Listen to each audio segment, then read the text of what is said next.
Salut, bienvenue pour cette nouvelle update lecture et comme les précédents, les deux premiers livres j'ai pas aimé, j'ai pas été au bout et les deux derniers j'ai adoré, c'était trop cool. Oui, c'est le résumé de ce début d'année 2021 et apparemment c'est pas prêt de changer, mais c'est pas grave. Bref, on y va.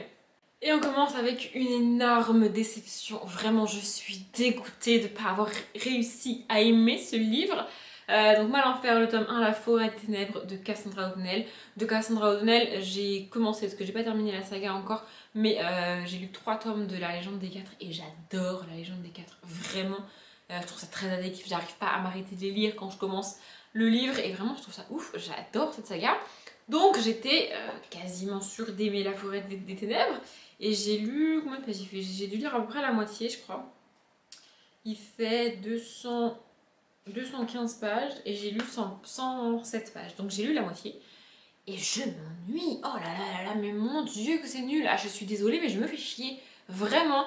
Donc on y rencontre Gab et Zoé qui sont frères et sœurs et qui sont tout seuls chez eux en fait parce que leurs parents sont partis pour demander de l'aide. Ils vivent à côté d'une forêt, donc la forêt des ténèbres, et apparemment il se passe des trucs chelous dans cette forêt et il y a un espèce de grand méchant, enfin bref c'est bizarre. Donc leurs parents les ont laissés tout seuls et ils sont partis demander de l'aide. Alors déjà ce point de départ je le trouve très bizarre.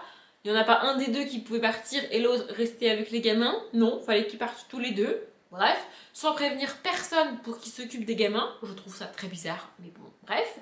Et donc du coup, Gab et Zoé sont tout seuls. Enfin, Gabriel et Zoé, je crois, mais on l'appelle Gab en gros. Ils sont tout seuls, donc ils se débrouillent comme ils peuvent pour manger, s'habiller, faire la lessive, aller à l'école, tout ça, sans que personne ne se rende compte qu'ils sont tout seuls chez eux. Et il va y avoir une espèce de... Il y a une disparition mystère au début et du coup il y a plein de questions sur qu'est-ce qui se passe avec cette forêt, qu'est-ce que c'est que ce délire, qu'est-ce que c'est que ce machin. Et en fait j'ai un problème avec les deux personnages principaux. Je ne supporte pas Gab. Ses réactions et ce qu'il dit ça m'agace en fait. Vraiment je n'aime pas du tout ce personnage là.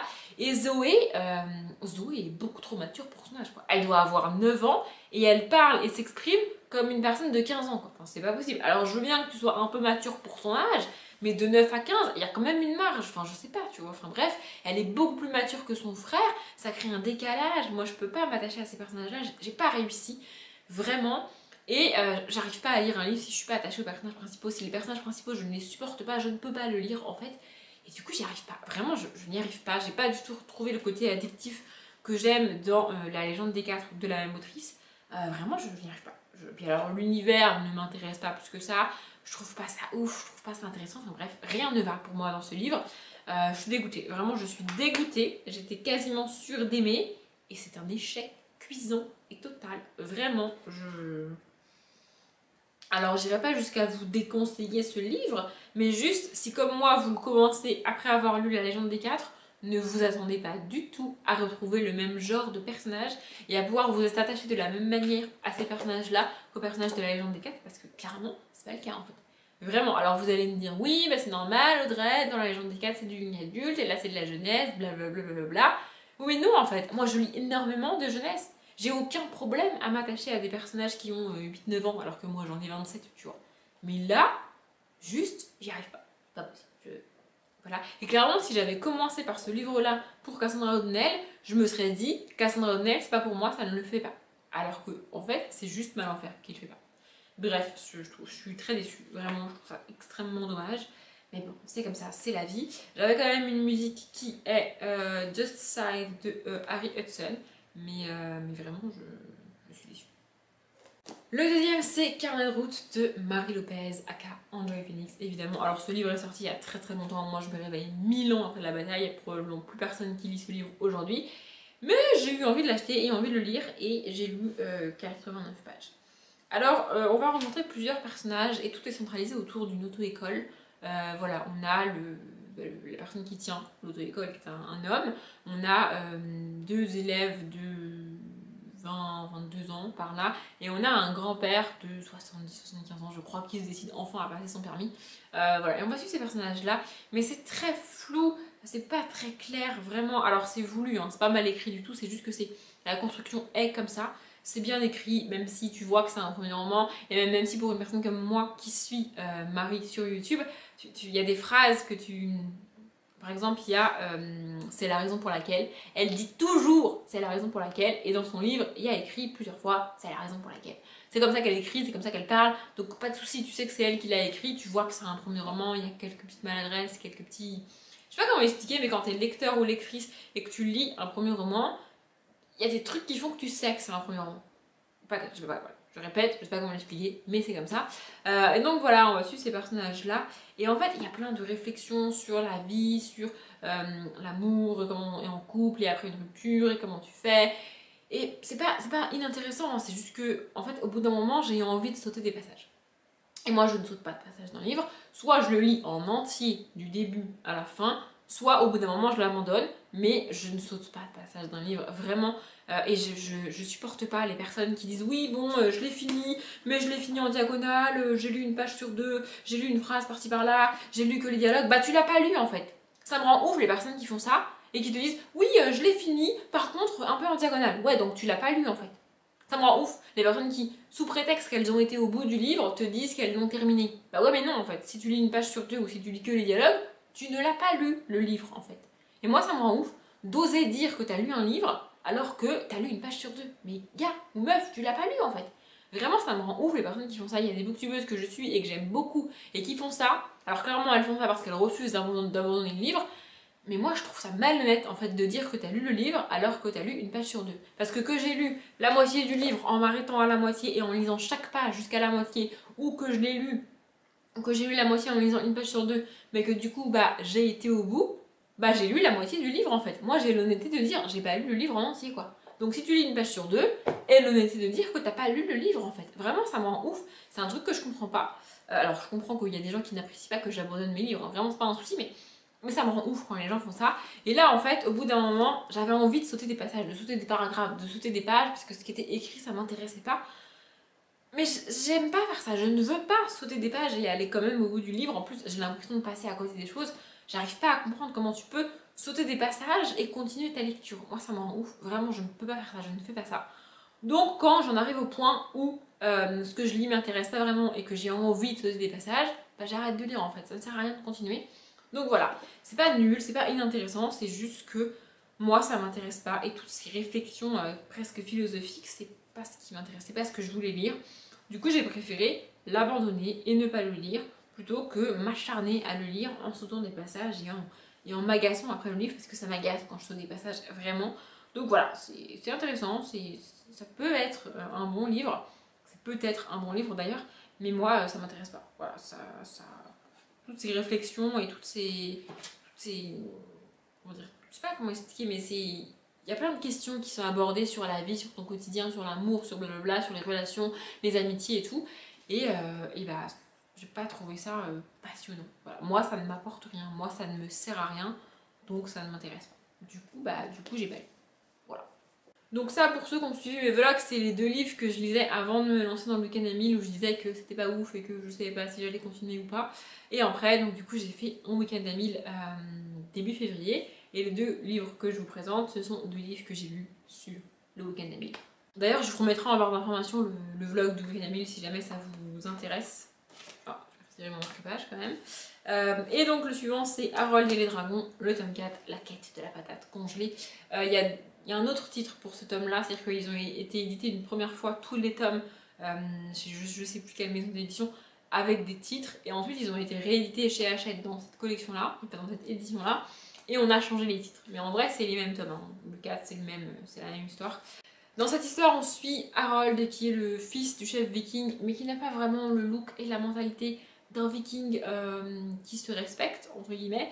Et donc du coup, bah, il se fait un peu martyriser, il n'est pas le viking qu'il devrait être, et il est destiné à devenir chef viking. Du coup, ça pose plusieurs problèmes. Et dans ce livre-là en particulier, en gros, son père lui dit je sais que lui, c'est ton meilleur ami, mais si tu veux avancer dans la vie, il faut que tu te sépares de lui, il faut que tu arrêtes d'être son ami et que tu deviennes ami avec d'autres vikings. Voilà. En gros, on lui dit ça, sauf que lui, il en a rien à faire. En plus, son ami est malade et il va aller chercher le remède dont son ami a besoin pour être soigné, donc contre l'habit de son père. Et donc, c'est ça qu'on va suivre, c'est une espèce de quête pour trouver ce remède un peu. Vraiment, c'est vraiment très cool. J'adore cette saga, j'adore Harold et j'adore le dessin animé, donc Dragon, qui est inspiré de cette saga. Vraiment, je trouve ça trop cool, j'adore ça. En plus, enfin, c'est illustré. À chaque fois, je vous le montre, oui, je sais, mais je trouve ça trop cool. Voilà, il y a quelques illustrations comme ça, c'est trop cool. J'adore ce livre, j'adore cette saga. Je trouve ça génial. En plus, je l'ai lu à peu près au moment, parce que ça se passe à la toute fin de l'hiver. Et à la fin de ce livre, le printemps arrive. Donc vraiment, c'est parfait. Vraiment, j'ai adoré, j'adore cette saga. Ça se lit très bien pour les enfants, ça doit être juste génial. Si j'avais lu ça quand j'avais genre 10-12 ans, mais j'aurais été aux anges. Vraiment, c'est trop cool. Si vous avez des enfants dans votre entourage, bah, offrez-leur le tome 1. Quoi. Vraiment, c'est une saga géniale pour les enfants, c'est trop cool. Moi, je suis une adulte et je m'éclate là-dedans. Vraiment, c'est trop cool. J'adore cette saga. Je peux pas en dire plus parce que du coup, je suis au tome 4 et que bah, ce sera un peu spoilé et tout. Mais vraiment, si vous avez aimé Dragon, cette saga est géniale. C'est pas la même chose, c'est pas la même histoire du tout. Par exemple, pour vous donner un ordre d'idée, le dragon qu'a Harold dans les livres est pas du tout le même que Croque-Mou dans le film. Il a le même nom, mais c'est pas du tout le même dragon. Mais voilà, il y a des différences comme ça assez majeures. Mais tu vois que c'est inspiré de... Genre quand j'ai commencé le tome 1, je savais pas du tout que c'était le livre qui avait inspiré Dragon. Et je m'en suis rendu compte à la lecture. Vous voyez, même s'il y a des différences, je m'en suis rendu compte à la lecture. Donc c'est que c'est visible quand même. Vraiment, c'est trop cool. J'adore cette saga. Il y a aussi une autre saga qu'a écrit l'autrice qui s'appelle Le Temps des Magiciens, qui est trop cool. Vraiment. Bref, j'adore Cressida Covell, j'adore cette autrice, j'adore ses dessins, j'adore son univers. Et je vous conseille Dragon, enfin Harold et le Dragon, et Le Temps des Magiciens, parce que c'est trop cool. Vraiment, c'est trop cool. Pareil, j'ai une musique, c'est Alone Together de Dan plus Shea pour cette saga. Et je termine avec une autre saga jeunesse que j'aime beaucoup, que j'ai découvert totalement par hasard et que je trouve trop cool. Pareil, putain, j'ai laissé mon marque-page. C'est Mary Poppins, pour ceux qui t'intéressent. Voilà, je vous montre. Voilà, bref, on s'en fout. Du coup, ici, donc c'est Esther et Mandragore, le tome 2 d'amour et de magie de Sophie Dued et Marie-Pierre Audou au dessin. Et voilà, en gros, on suit, donc dans le tome 1, on rencontre Esther. Mandragore, c'est son chat. Et donc on rencontre Esther qui est une sorcière, donc elle vit dans le monde des sorcières, elle va à l'école des sorcières et tout. Parce qu'il n'y a pas de sorciers dans ce monde-là, c'est comme ça. Et donc du coup, elle va à l'école et tout, et elle gagne une espèce de récompense, concours, qui lui donne le droit de venir dans notre monde à nous.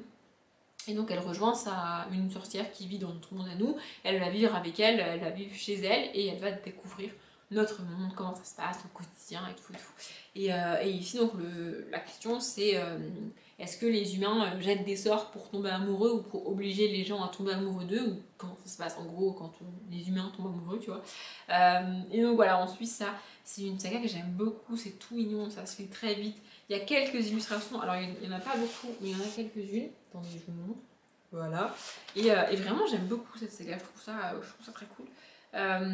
Ici, ce que j'aime en fait dans ce genre d'histoire et dans ce genre de livre, c'est d'être dans la tête d'un personnage qui ne connaît pas du tout mon monde, en fait, notre monde tel que moi je le connais et je le vis au quotidien, et qui va le découvrir en fait. Et moi je le redécouvre avec elle, et il y a certaines choses qui la choquent elle, et pour moi c'est tellement normal que...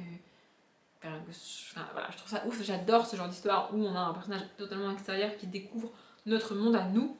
Vraiment c'est notre monde contemporain, il n'y a pas de magie dans notre monde, il n'y a aucun pouvoir, aucune créature, il n'y a rien, il y a juste une sorcière qui débarque dans notre monde et je trouve ça trop cool. Vraiment j'adore cette saga. J'ai acheté les tomes 3 et 4 là, donc du coup je vais les lire dans pas très longtemps. Et pareil, pour les enfants c'est juste génial, c'est édité chez Talon Haut. Et voilà, si vous ne connaissez pas et que vous cherchez quoi offrir à votre petit neveu, votre petite nièce, votre fille, votre fils, n'importe quoi, je sais pas de quel enfant qui est dans votre entourage, et ben c'est une saga vraiment cool, aussi bien pour les filles que pour les garçons, même si ici on suit une fille. Bref. Ah, et j'ai aussi une musique, c'est quoi? C'est Would You de Devant. J'ai l'impression d'avoir été extrêmement rapide et extrêmement efficace sur cette petite lecture. Du coup, j'espère que j'ai dit tout ce que j'avais à dire. Après, j'avoue que ces 4 petits livres sur lesquels j'ai pas grand chose à dire, c'est majoritairement, enfin, il y a 2 suites de sagas avec lesquelles je peux pas dire grand chose. Donc voilà, normalement, j'ai dit tout ce que j'avais à dire. Du coup, je m'arrête là, comme ça pour une fois, la lecture ne sera pas trop long. J'espère que ça vous a plu. Comme d'habitude, je vous souhaite une bonne journée, un bon après-midi, un bon appétit ou une bonne nuit. Et je vous dis à bientôt!